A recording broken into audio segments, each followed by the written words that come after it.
Hello guys, ngayong araw gagawa tayo ng vegetarian na ulam. Meron dyan tofu, fresh kangkong, tapos dalawang oyster sauce, magic sarap, at syempre, mga pangisa. So tara, let's start. Sa isang pan, mag-init ng mantiga dahil ipiprito po muna natin yung mga tofu. Yan po isasahog natin at wala tayong pambiling karne. Bakit? Masarap naman yan ah. Yan, ipagpa-brown lang yan. Tapos, ayan, luto na siya. Hiwa-hiwain ng maliliit. Ayan, tulad yan. Tapos doon pa rin sa pan, igisa doon ng sibuyas. Ay, bawang pala yan. Bawang. Yan, hintayin na mag-brown. Tapos, isusunod na natin dito yung sibuyas. Ayan, gisa-gisahin lang yan. Tapos, isunod na natin yung mga kangkong. Ayan, itaktak mo na kasi. At ito na nga. Hindi na magkasya sa hawali.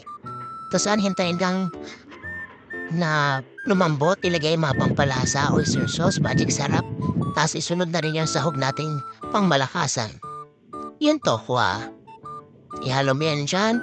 Tapos hintayin lang humalo sa tofu yung sauce. Tapos okay na. Luto na yan. Ganun kapilis. O, di ba? Sabi sa'yo, luto na eh. Ano pang hinihintay nyo? Tikiman na. At boom! Ito na nga. Mukha siyang masarap, di ba? Uy, pero masarap talaga yan. Kaya ano pang hinihintay nyo? Kain na na. Mukha sulit.